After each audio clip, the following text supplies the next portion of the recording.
विशेष तौर पर cost effective agriculture और फार्म टू कंज्यूमर के बीच के सप्लाई चेन नेटवर्क को लेकर अभूतपूर्व संभावनाएं टेक्नोलॉजी लाने वाली है।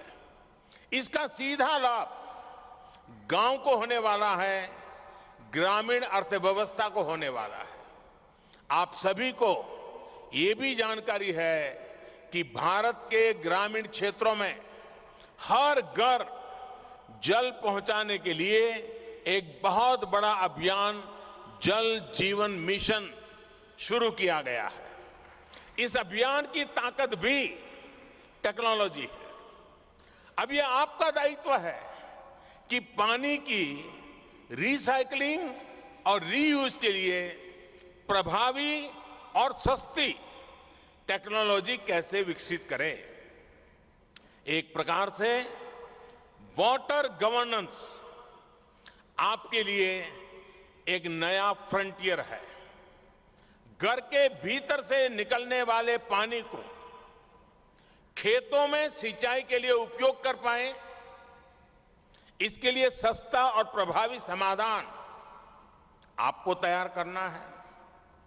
हमें ऐसे बीज भी तैयार करने होंगे जो पोषण से भी भरपूर हो और पानी का उपयोग कम करें। देश भर में जो सॉइल हेल्थ कार्ड दिए गए हैं, उस डेटा का उपयोग रोजाना की खेतीबाड़ी के काम में कैसे हो, इस पर भी नए सिरे से विचार करना होगा। सबसे अहम ये कि सप्लाई चेन में जो नुकसान हमारे किसानों को होता है, उससे बचाने के लिए तकनीकी समाधान बहुत ही जरूरी है। साथियों, गांव की अर्थव्यवस्था की एक और अहम कड़ी है हमारे लघु और मध्यम उद्योग, यानी एमएसएमई। बदलते हुए समय में इनकी मजबूती भी आप सभी साथियों से जुड़ी हुई है।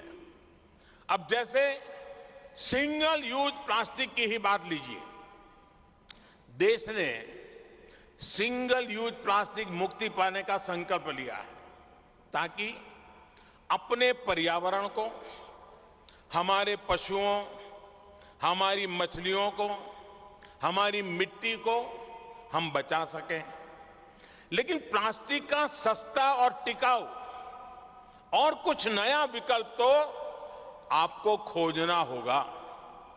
मेटल हो, मिट्टी हो या फिर फाइबर, प्लास्टिक का विकल्प आपकी प्रयोगशाला से ही निकलेगा।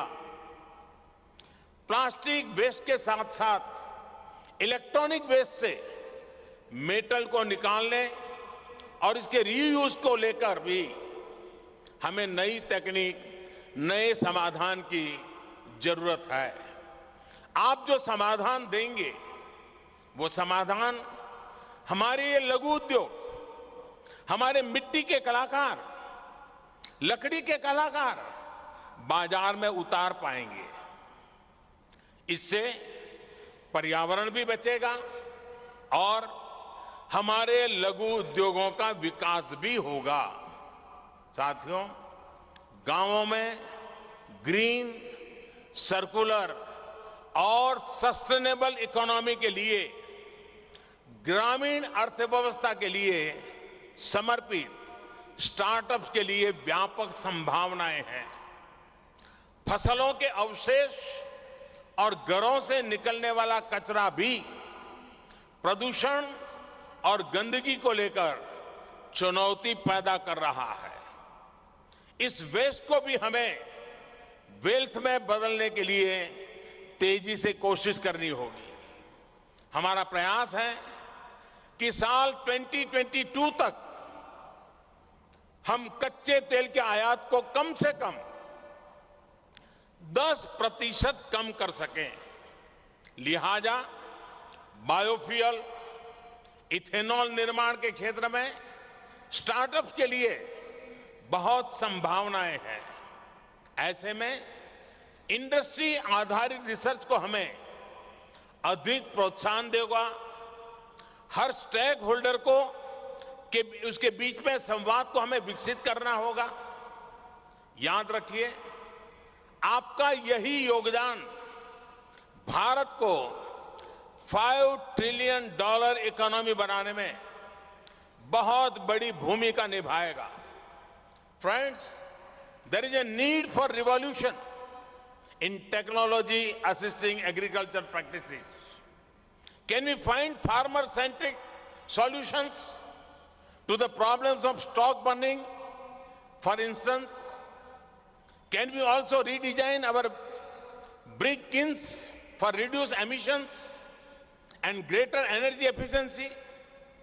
We need to find better and faster solutions to the problem of clean drinking water supplies around the country. How do we prevent effluent and discharge from industries from destroying our soil and our groundwater tables for years to come? Friends, another important point I wish to make is the significance of the Make in India in medical devices to bring the fruits of advances in diagnostic to our people. Mahatma Gandhi once said, "It is health that is the real wealth and not piece of gold and silver." To promote well-being, we should not only practice some of the tested traditional wisdom, but also continuously enlarge its scope by introducing the modern tools and concepts of contemporary biomedical research.